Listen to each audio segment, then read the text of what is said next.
myself the luckiest man on the face of the earth.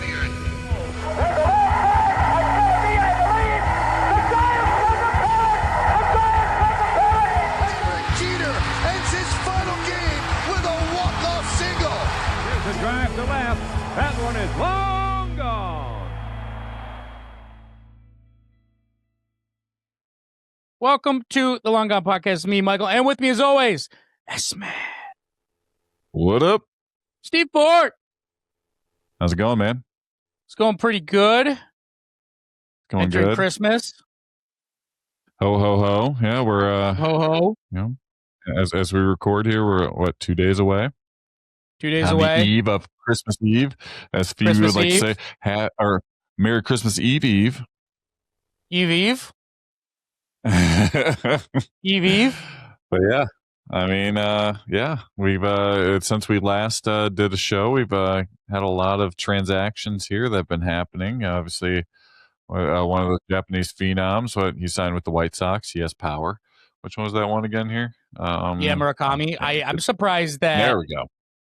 I'm The White Sox surprised. got him. Yeah, the White Sox ended up signing him to, I believe, a 4-year deal. The Murakami, the Munetaka Murakami, you had him going to the Mariners. I think I had him going to the Yankees. You know, it kind of came in late with him that he can't hit a fastball, which is insane. Oh. So a lot of people were saying, a lot of people were saying he's just not a high heat hitter. And so they decided they were going to kind of cool off on him. And he's a kind of a guy, kind of like a Kyle Schwarber, right? A lot of power, but not a lot of average. Can't hit for average. Right. And that scared a lot of teams off considering his asking price.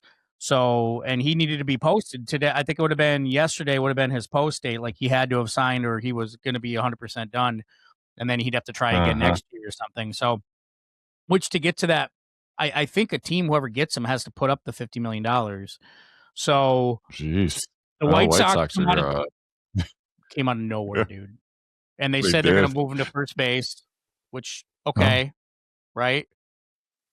So they get rid of Jake Berger, who actually can hit for decent average as their first baseman, and you get this guy. Okay, well, there you go. Well, they still have Andrew Vaughn, right? Okay. So Andrew Vaughn was probably going to play outfield. I don't think he plays any third base. So, well, no, I'm wrong. Andrew Vaughn actually plays for the Brewers.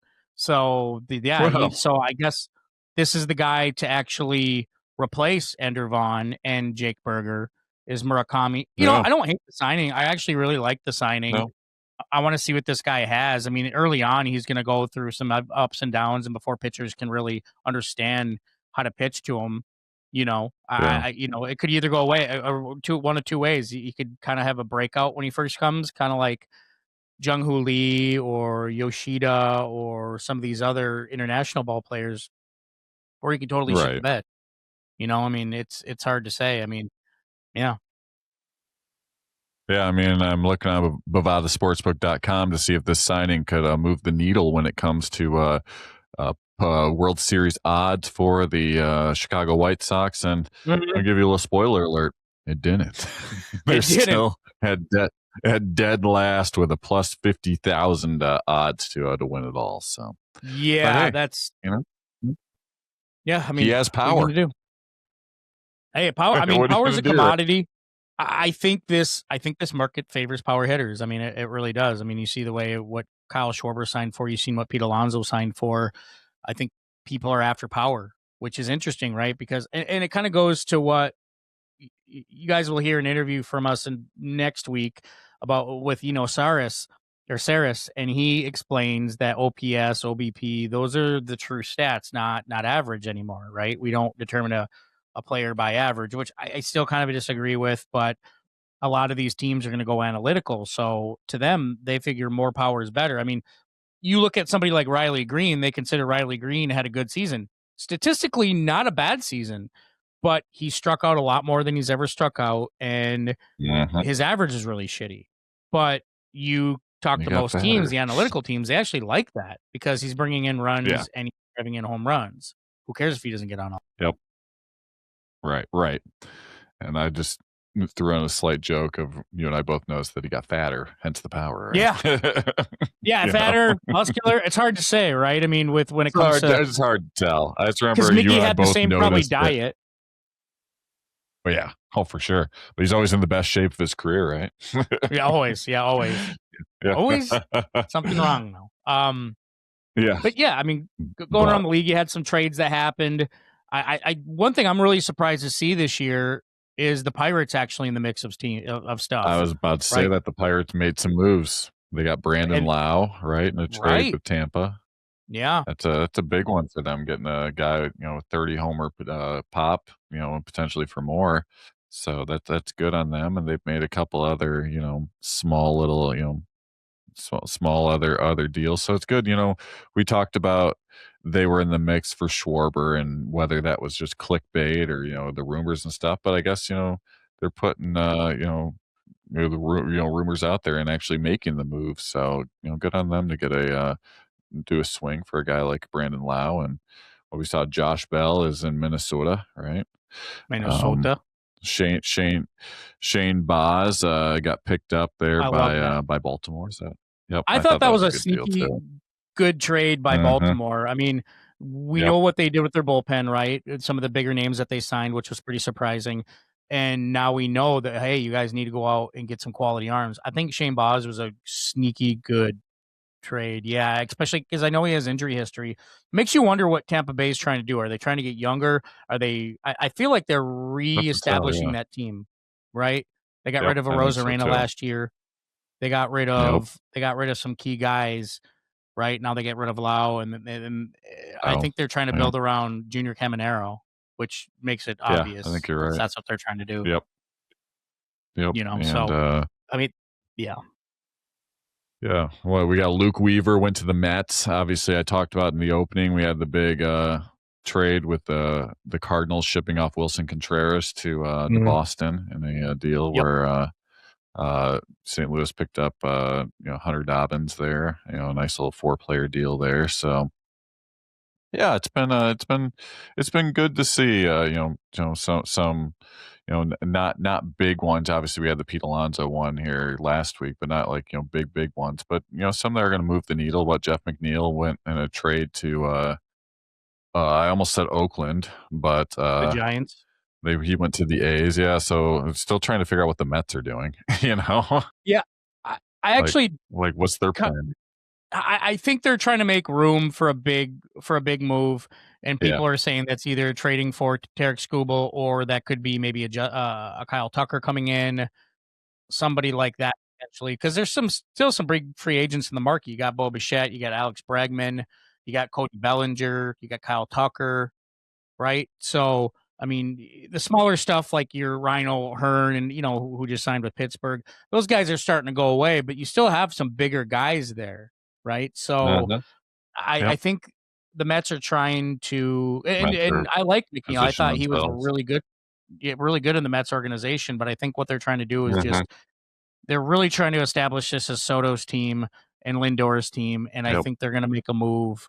I think they missed out on some big relievers for sure, but I think they're just trying to move around money. I think that's what kind of looks like right now. And then, yeah, I mean, you get some more Japanese players that still left to be that are still unsigned with Imai, right? He's a big one. You had Okamoto as well that needs to be signed. So, like I said, I don't love free agency the last handful of years. I think it's incredibly slow. I think the big deals aren't getting done, and you have one or two big signings usually, and then maybe one or two trades, but the rest is just kind of flat. And I think that is going to. I think it's gearing up for CBA next year for the new CBA. I think there's a reason why it is like this. So, but I got to say, I mean, like, I think the best thing about this offseason so far, Steve, has been, I think Pittsburgh got better. The Orioles definitely got better.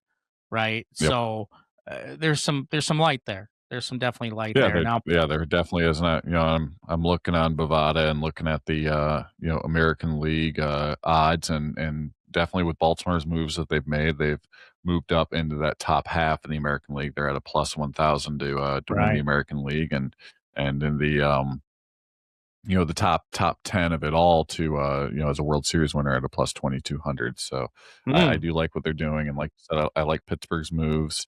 I saw Merrill Kelly staying home, so he signed re-upped Right. with Arizona. So they're riding the Merrill Kelly train. So good on them on that. But yeah, it's been fun, so far. In years past, we've sat and waited for a lot of the big names to drop, but at least some of the Yeah. names have already dropped, before the start of the new year. So it's Yeah. been, definitely entertaining. Yeah, it really has been. It really has been. Speaking of entertaining, I think when we look at the World There we Baseball go. Classic coming up, right? It's going to be huge, and I think Team USA is Dude. finally done fucking around with guys that like, oh, do we, the big stars, are they going to play? Are they not going to play? You are getting big stars. Paul Skeens, Tarek Skubal. Some of these guys are Aaron Judge, I believe, is in it. Cal Raleigh, Bryce Harper just committed. Bobby Witt Jr. I mean, Kyle Schwarber. You're starting to get the big hitters in there as well. I mean, Steve, how are you liking this squad so far? It's not even completed yet, but how are you liking the squad so far? I mean, the two-headed monster at the top of the rotation of Skeens and Skubal is going to be very difficult for opposing teams from around the globe to handle. But I think there's still a sour taste in the USA's mouth after what happened during the last World Baseball Classic, where Ohtani struck out Trout, and that's how things ended in the championship game. And I think the U.S. is kind of out for revenge, and it's good to see some of their big name players, buying in for this, especially when you get, the two-time defending Cy Young Award winner and a Tarek Skubal to go out there and compete. And like you said, Aaron Judge, Bryce Harper, Cal Raleigh. This team's got a lot of power. Bobby Witt Jr. This is going to be a very tough team to beat, I think. And it's, I think this is, the USA's way of showing that this is still America's pastime. All right. And, I know it's gotten a lot better on a global front, but the US ain't fucking around. So I'm very, very happy with what I've seen so far with the commits. Yeah, especially with Japan won the one back in 23. They're always a powerhouse. You have Dominican Republic. You have a lot of these. Mexico. There's some really good teams that come out in the baseball world in the World Baseball Classic, and I think the USA was tired of getting pushed around last time. They were really tired of getting pushed around. They lost the championship game, really close one to Japan. And Japan comes stacked, right? You're going to have your Murakami. You're going to have your Ohtanis. You're going to have these guys. Yep. So they're going to have to stock up with huge stars. And I think, I mean, you see that they're bringing power to the table. I think what you mentioned with the pitchers, I mean, right now, if I was a betting man on Bovada, I would totally choose USA over most teams, just because right now it even looks like they have a lot of depth and the roster isn't even completed yet. Yep. I completely agree. I think they're definitely the team to beat here. So I always love the World Baseball Classic. It's always very fun to watch. I'm really looking forward to seeing what this year's team can do. And Mark DeRosa running it back, I think he definitely has a future as a manager. Just the way he handled the American team the last time, and kind of a redemption tour for him too, to see if he can bring home the championship. So I'm looking forward to this. It's going to be fun. I am too, Steve. And Steve, kind of moving over to another thing, I want to talk about Christmas real quick, just to say, in a minute, we're going to talk to somebody in our collection corner who I'll talk about in a second. But to kind of set this up, I want to talk about a new card that just got auctioned off. Yeah. And Steve, what if you've seen this card in your stocking? Your Ohtani's Topps gold Logoman autograph card. The Shohei Ohtani card is beautiful, has a signature on it. Went for $3 million which is a record. $3 million. How would you love that in your Christmas stocking? I'd probably pee my pants. I'd be so excited if I had something like that. Maybe unbelievable. A $3 million card. I'd probably have a boner so big it'd be slapping me in the face. Yeah. Hell yeah! I'd high five. That would be that would be a welcome addition. And geez, I can't imagine. We talk about it. Like you said, in our interview we have coming up today, just how just the card. field just has boomed. The prices are just unbelievable right now. But to see a card, go for over $3 million, that's unbelievable. So, if I saw that in my stocking, I'd probably faint. Yeah, I'd shit my pants. I mean, that's basically a lottery winning card, but there's no way you're going to get it because it's one of one. So, and a lot of these guys are kind of who own it and who buy it and things like that. They're kind of keeping quiet, which I've noticed with a lot of cards. A lot of people, there's some guys that want to come out front and say, hey, I'm the one that owns this card. But I think it is smart to it's kind of like lottery winners. They want you to be anonymous, which I think is really smart, right? I mean, because if you have a card like Ohtani, I feel like that could be easier to steal than money, right? I mean, no matter, if Mr. Peterman has it down the street. Let's go rob that son of a bitch, Right. What's he got, ADT? I'm better than ADT. No. Oh, he doesn't have ADT. He just has that sign up front to try and scare people that he has ADT. Yeah. All right. I see right through him. Let me ask you a question right now. I mean, three of the biggest baseball cards that have sold in recent years. Your Paul Skeens 1/1 rookie debut patch card sold for $1.1 million at Fanatics Collect.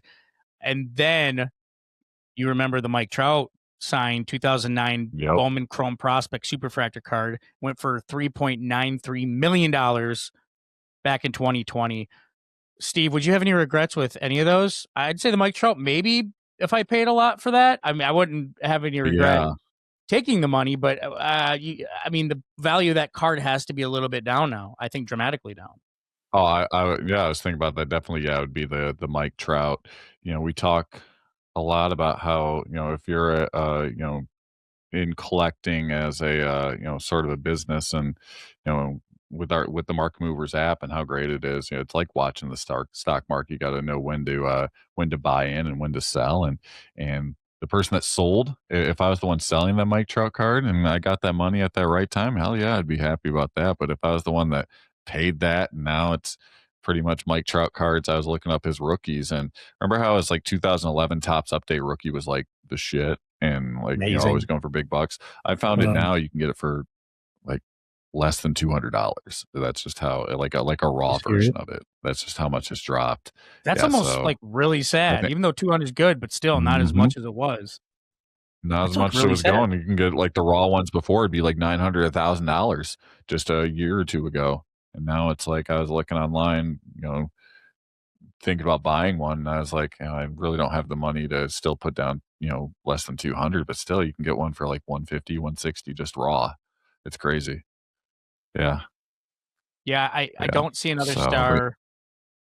Isn't it interesting, like how like Paul Skeens is going for a lot, and Ohtani and what have you, but you don't see a Tarek Skubal going for a lot. And I always wonder why that is, right? Nope. Because is it because he kind of hit it late, right? I think he kind of hit the stardom kind of late compared to Paul Skeens, who's much younger.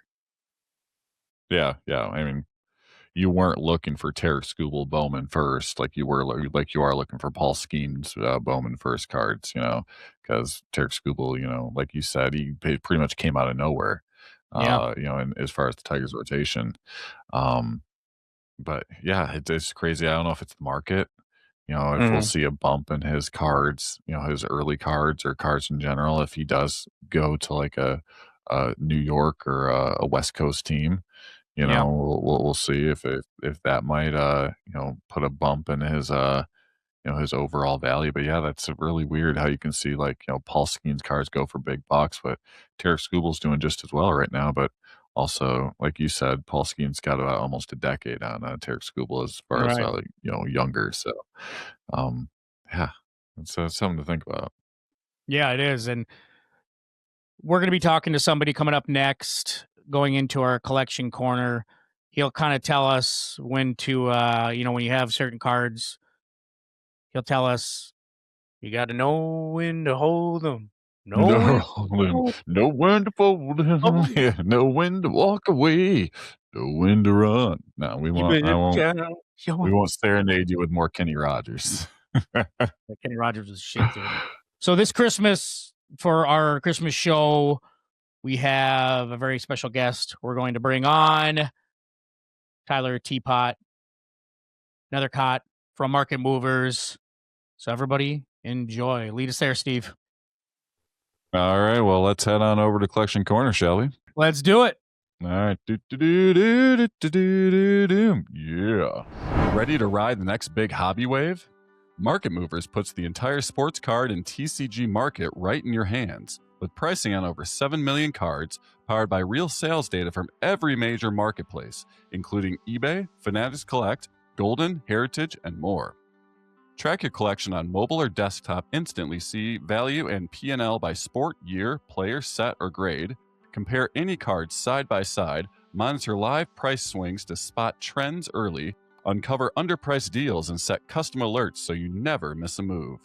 With Market Movers, you turn market data into smarter buys, bigger profits, and a stronger collection. Sign up today and try it risk-free for 14 days. Plus, get 20% off for life with promo code GONE20 at marketmoversapp.com.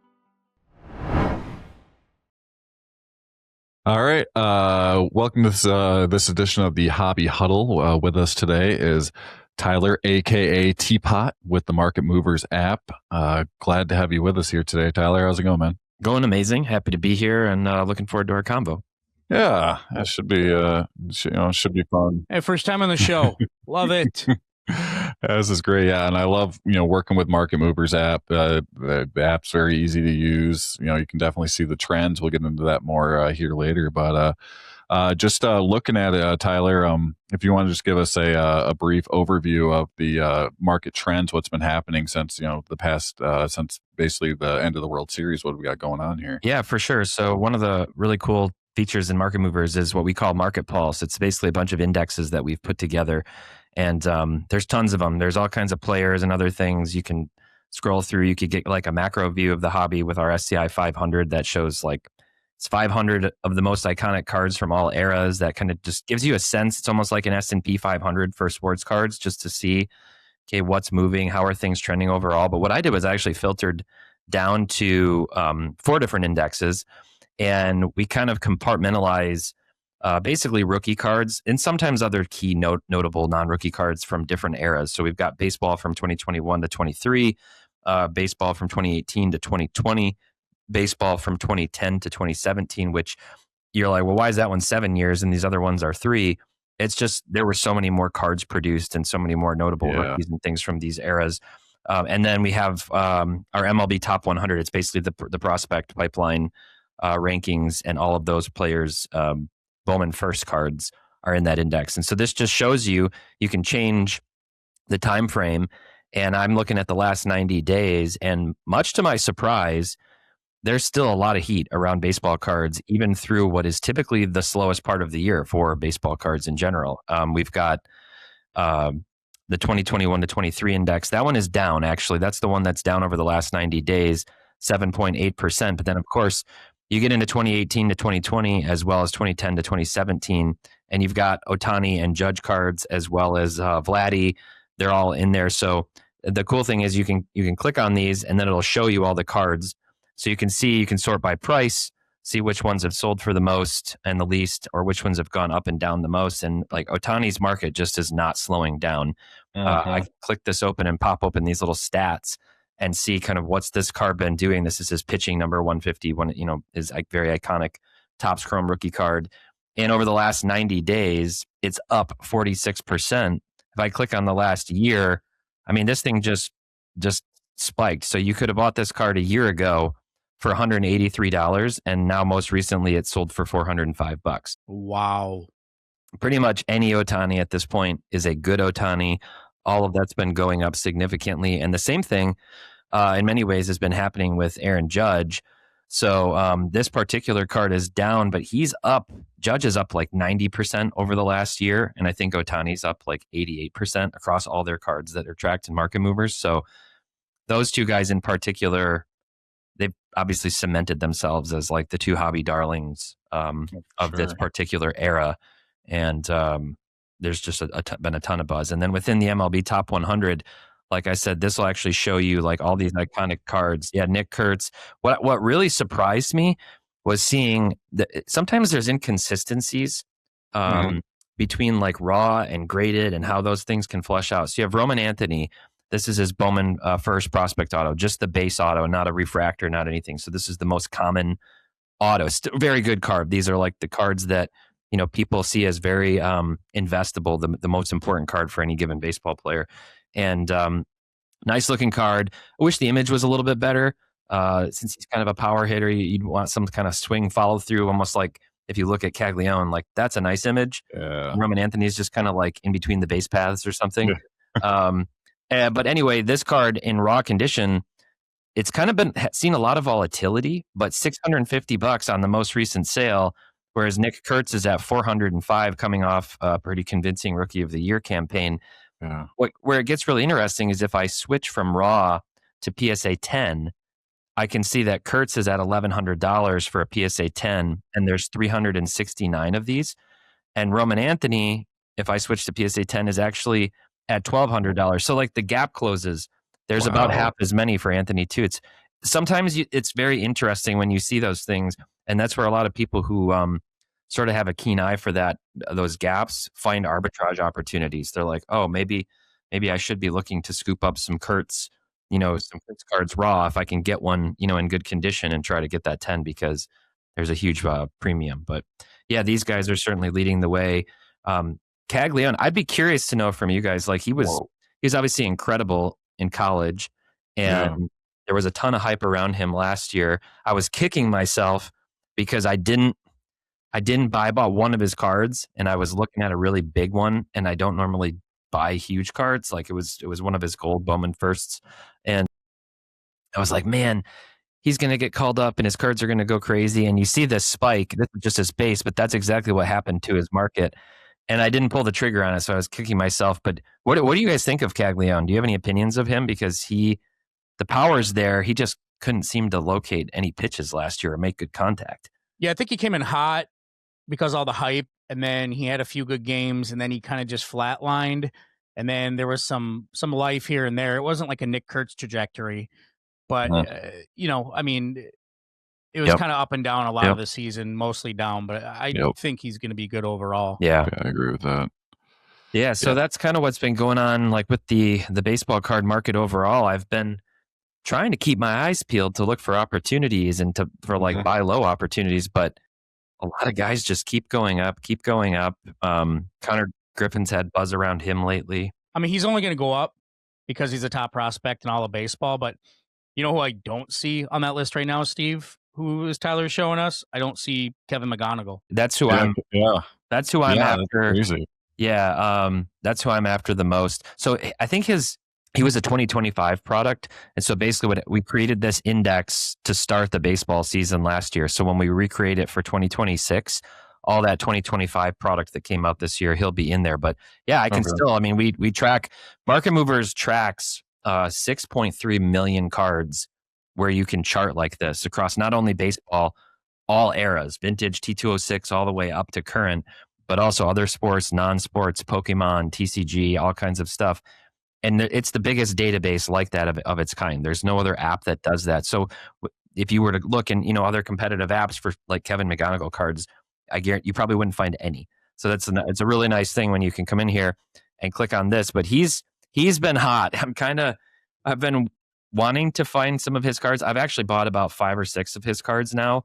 And I'm hoping, even though he's super hot, that there will still be even more heat around him when he actually makes his debut and gets called up. The one thing that's got me a little bit concerned, so there's actually a dynamic when players get called up in the middle of a season, if they're top rated prospects, they always spike right at the moment that the call up news happens. And that's like your sell marker. Like if that's what you're doing, you're trying to speculate on these players. It's one of the most foolproof ways to actually profit is if you got in during a lull period and then you just wait. Oh, Cags is getting called up. Oh, Ellie's getting called up a few years ago. They spike.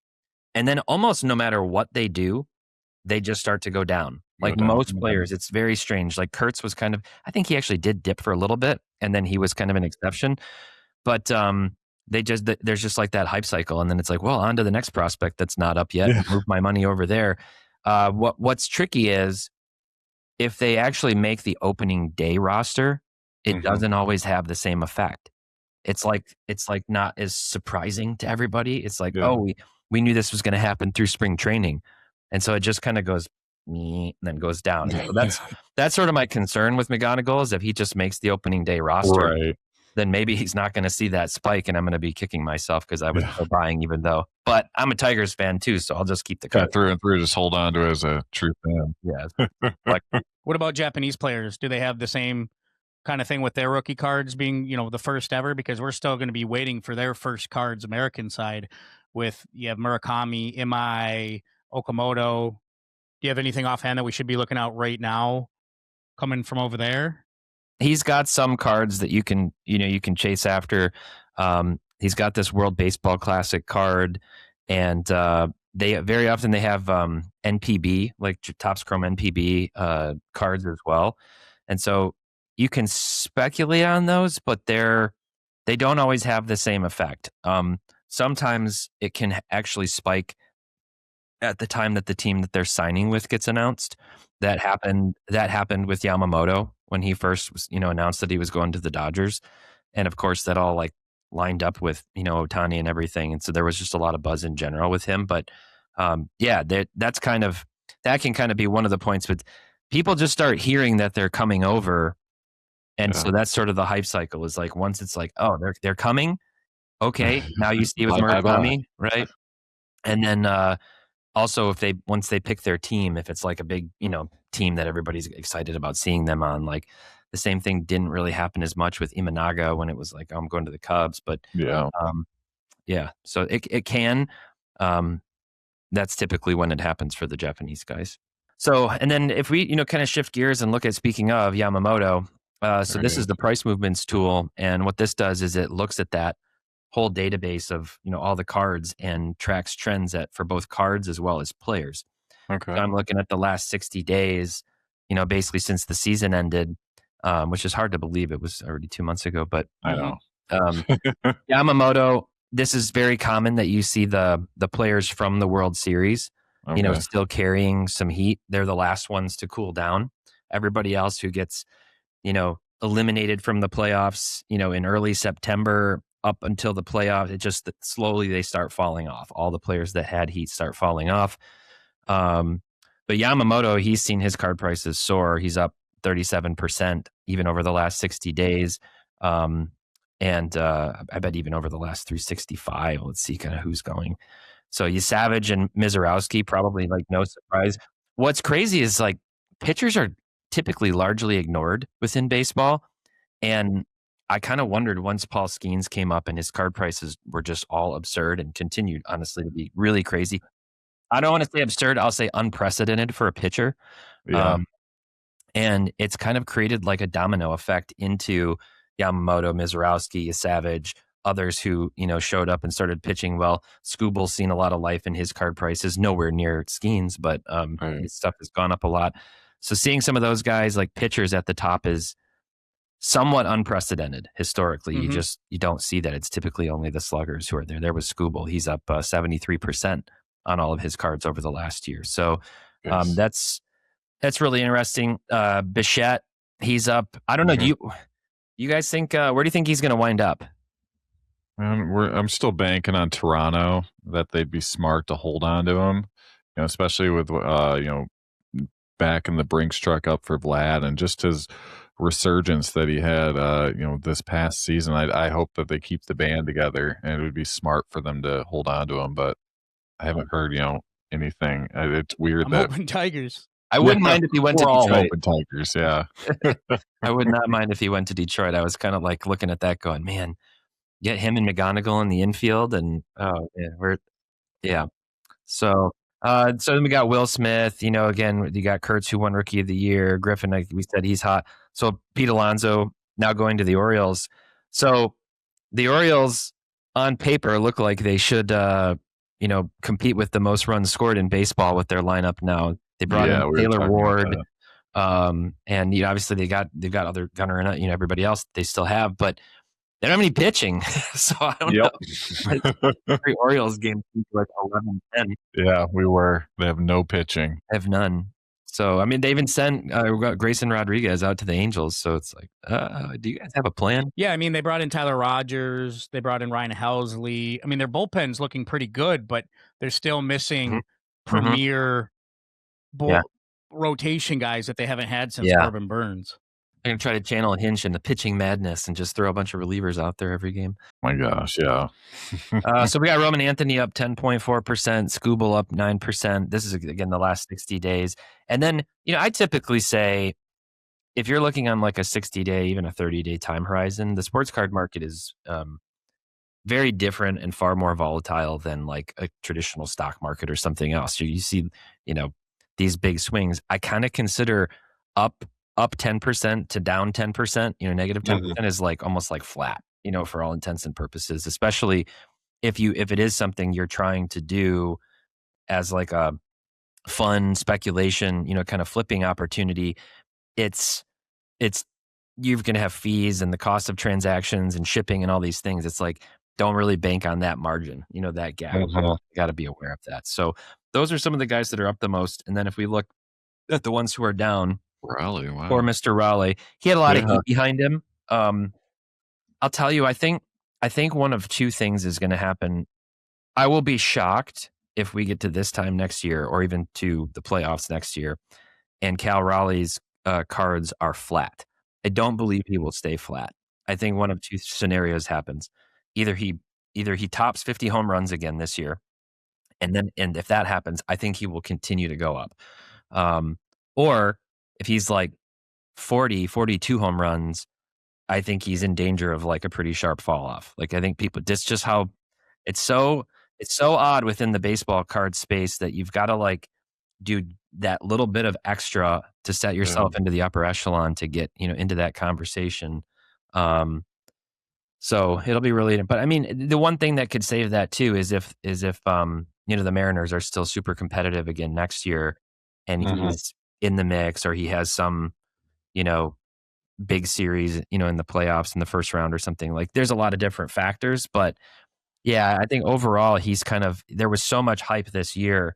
Typically that leads to either a continuation if the player just keeps taking the lid off the ball or a pretty sharp, regression back to the mean of what he was. But I mean, some of those guys on the list, I'm pretty surprised. Some of them not surprised. Some of them really surprised. I'm actually more surprised by Roki Sasaki. I mean, what is he on like 4% right here? I mean, the kind of postseason he has had, his numbers dictate that there would be more of a trajectory, an upward trajectory.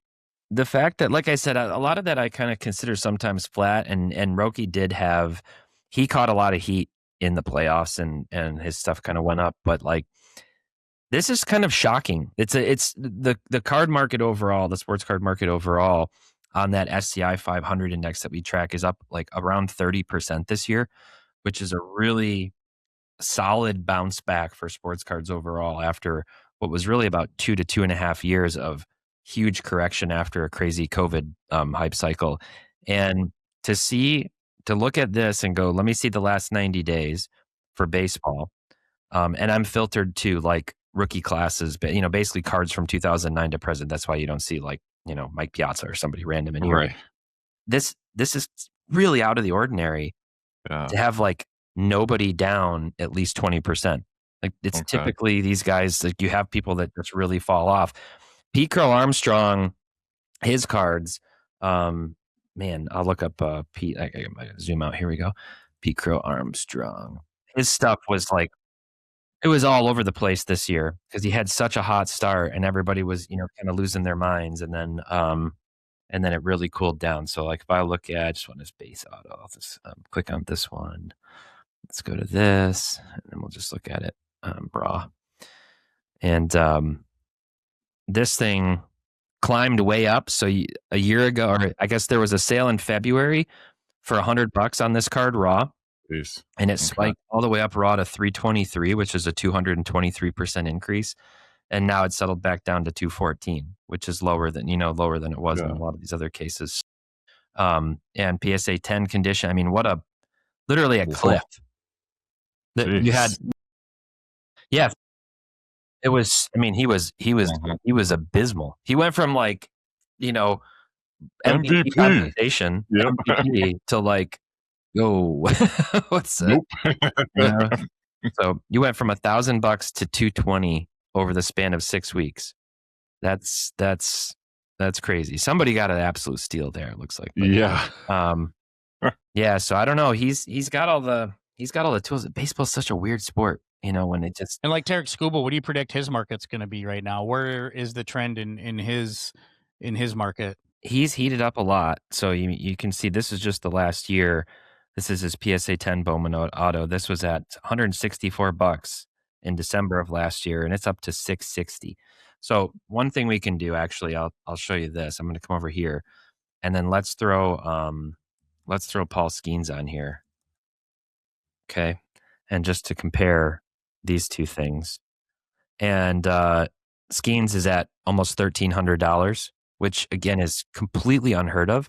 And here's what the part that not everybody always knows to look at. So you just kind of compare the two prices and you're like, okay, that's the comparison, right? Well, not quite, because Skeens, if I zoom in here, this pop 732 means there's 732 PSA 10 condition gem mint cards graded for Skeens on this, whereas Skubal, he only has 74. So you can't track these down as easily, and typically that adds to the premium then when there's basically a more limited supply, right? Just a sort of supply and demand. So we have this calculation that we call market cap that is basically just multiplying the spot price, the most recent sales price, times the number of graded copies.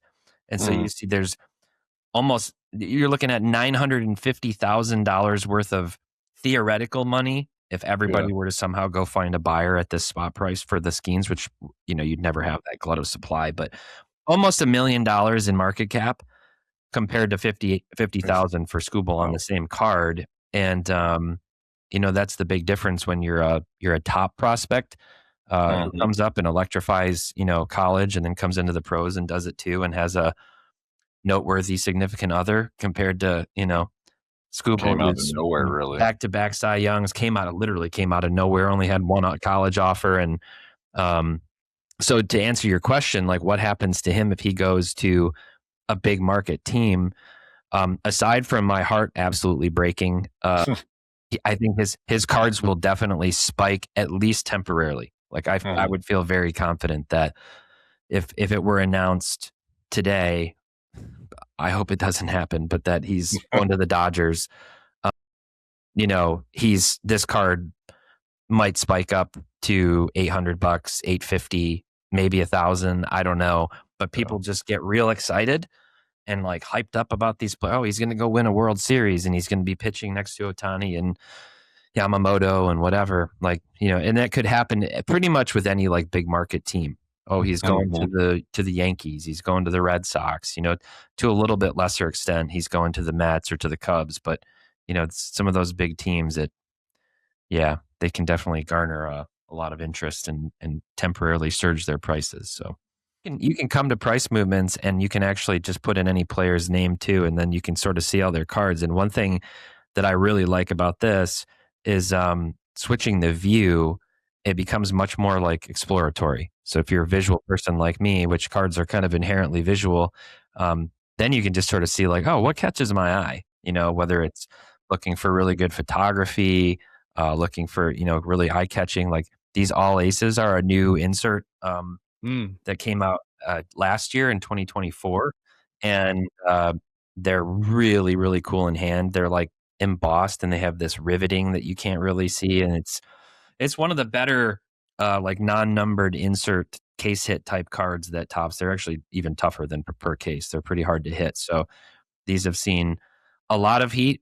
And I will tell you, I was watching these for Skubal this whole time that I'm hovering over the chart, and I kept looking for one that I could find for like 120 or less. And I must have just flat out missed this window, because I really would have bought one. Wow. And I kept waiting, and now it's up to $350.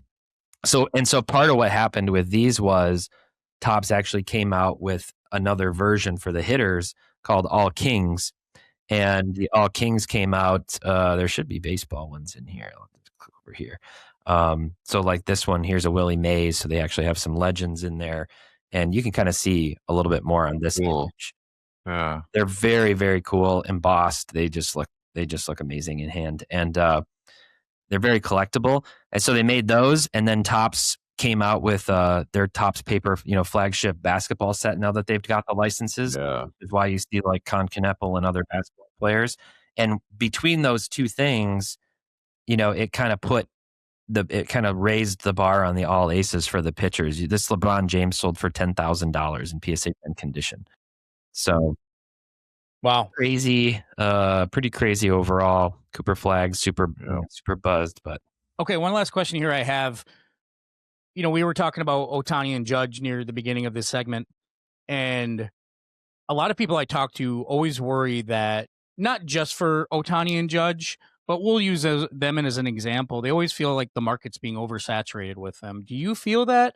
I mean, seeing within the app and everywhere else, I mean, do you see that the market being not just oversaturated with these stars, but in general with like too many variations? But we'll take, Ohtani and Judge, for example. A lot of people fear that they might get an Ohtani in a break or score one big in an auction, but the value will go down. Do you see that? Because when I'm seeing the numbers here in the charts, it doesn't look like that's going to happen anytime soon. Yeah, oversaturation is always a concern, and it can happen a lot of different ways. So it can happen at a player level. And what happens is, you bought this card at $100 and it's for your collection. You just love Shohei Ohtani and you want to collect his cards, and you have a bunch of his cards and you bought them and you got them early and you're just happy. Everybody has a price. There's literally that adage of like, name your price type thing, right? And everybody has a price. And if you get to the point where these cards, let's say you put $2,000 into Ohtani 4 years ago, and that $2,000 is now worth $50,000. You're like, oh shoot, like I need a new car or a new siding on my house, or or I just think I should sell now because this is so crazy that I'll just put that money into the S&P 500 or whatever you want to do. Everybody kind of hits that point. And it almost can be like a gut check as a collector, where you're like even for me, I have quite a few Scooble cards, and if this stuff like really spikes, I probably would at least sell some of it. Like I already sold a couple actually that I was less attached to. So the oversaturation can be a concern in that sense, because it can just reach a fever pitch to where your buyer pool gets squished, because there's just a lot of people can't afford to just have $50,000 sitting in cards that they could cash out on.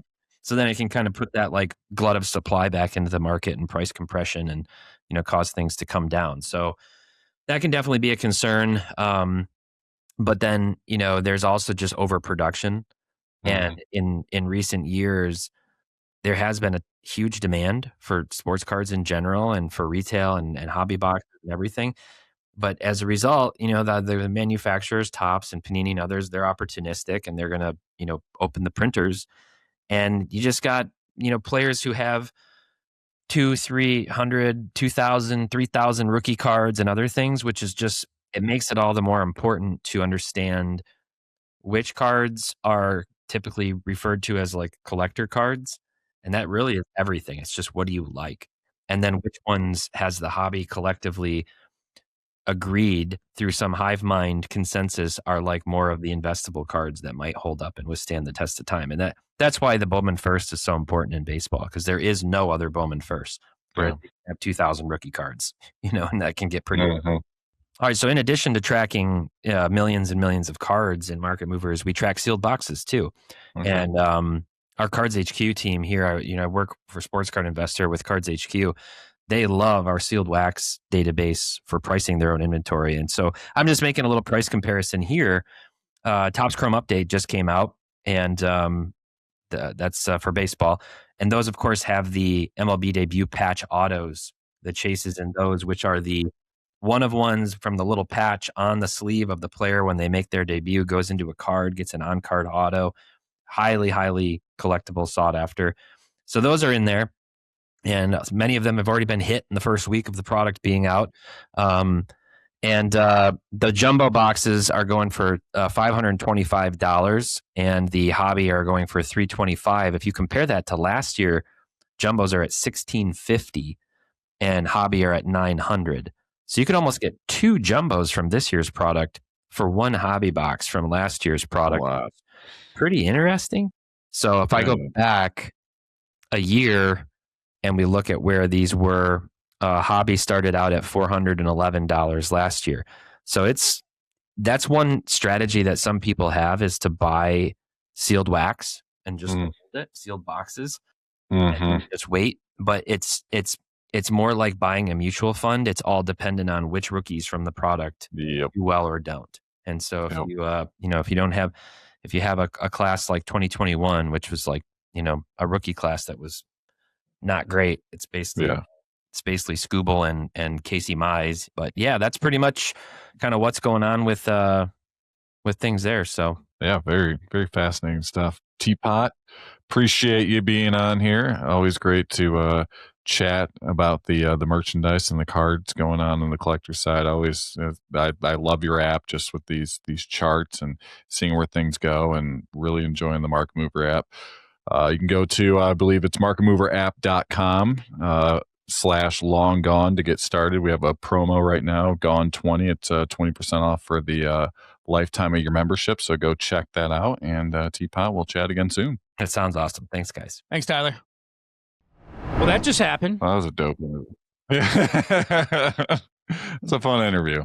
Teapot is a cool guy. I look forward to Market Movers. Like we said, our Market Movers is our sponsor here on Collection Corner, and we hope to do a hobby huddle, at least once a month. But this, cool guy. Like to look forward to talking to more of the team over at Market Movers and doing this hobby huddle. Like I said, at least once a month. So that was fun. I enjoyed it.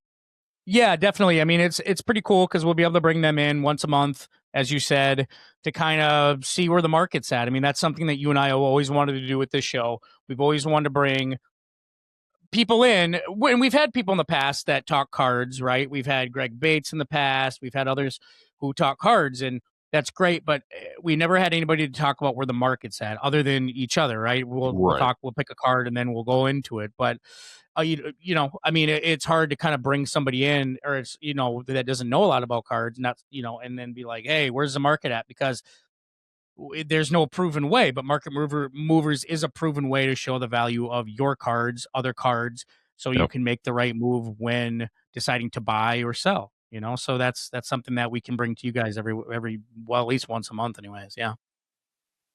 With that, shall we get the candles out and celebrate a birthday? Let's do it, Steve. All right. Well, I know I talked about in the past, this guy did not need the Veterans Committee to get in the Hall of Fame. He was just a great pitcher in his own right. And one of my favorite cards from this guy looking online would be his 1967 Topps number 146. It's his second year card, and that's none other than Steve Carlton. So it's a happy birthday to Phillies great and Hall of Famer Steve Carlton, born on December the 22nd of 1944. Let me rattle off some stats of this Hall of Famer. 329 career wins, a 3.22 career earned run average, 4,136 strikeouts. Started his career with the St. Louis Cardinals and then moved on to the Philadelphia Phillies, where he dominated there, and then bounced around in the last couple of years of his career. Ended up with the Giants, the White Sox, the Indians, and then ending things with the Minnesota Twins from 87 to 88. He was a 10-time All-Star, 2-time World Series champion, once with the Cardinals in 67, and then once with the Phillies in 1980. 4-time Cy Young Award winner, Triple Crown winner in 1972, Gold Glove Award in 1981, 4-time NL wins leader, NL ERA leader in 1972, 5-time NL strikeouts leader. Philadelphia Phillies number 32 has been retired, and he's also part of the Philadelphia Phillies Wall of Fame. He was inducted into the Hall of Fame in 1994 on his first ballot, receiving 95.6% of the vote. Funny trivia on him. I actually, with all those great stats, I didn't pick a good stat from him on this one. He holds the record for the most career balks of any pitcher with 90. That's double the second on the list of all time, Bob Welch. Bob Welch. So wow. Yeah. Wow. Guy knows how that guy can do his balks. Yeah. So there you go. Yeah. I mean, he was part of Philly, right? So Philly was the best team with him on it, and he's arguably, I'd say he's probably their greatest pitcher. I mean, Roberts, and you had some really good ones in Philly that came through. I mean, God, Philly today, I mean, they're Bovada darlings, but at the same time, it's one of those things where back then, the Phillies of the 70s and 80s were, wow. Unbelievable. Pretty special. Yeah, Mike Schmidt. I mean, then getting Pete Rose on that team. Mm. You know, they were, definitely looking on Bovada during those times. If you were a betting man, they'd be right at the top for World Series winners. It's a shame though. They were only able to pull out that one World Series in 1980, but they were those 70s and into the 80s. Those teams were fantastic. Yeah, I'm surprised they didn't win more because they truly were, in my opinion, America's team at that time. I mean, going into the 90s, everybody thought they would win a lot more, and they just were such a lull for a long time up until 2008 when they ended up winning one. So winning their next one with Jimmy Rollins and Ryan Howard and all those guys. Howard and yeah.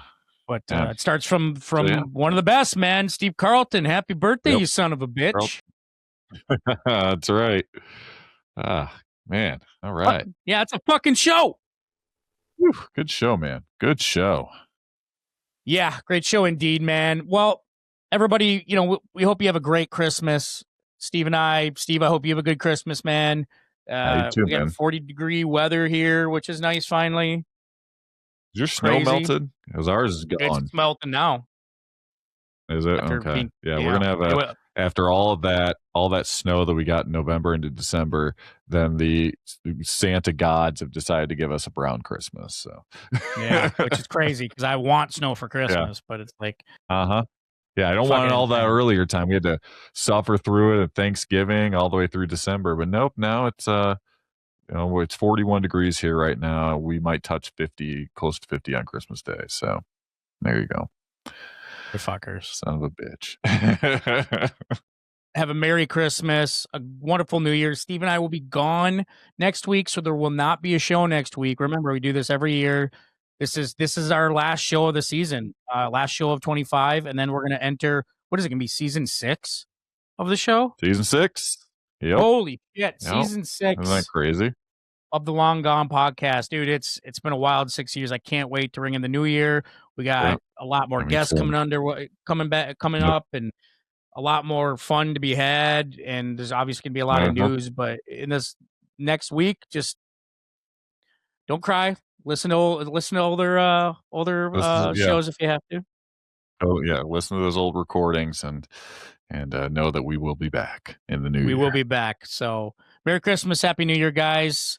We'll see you next time. Deuces.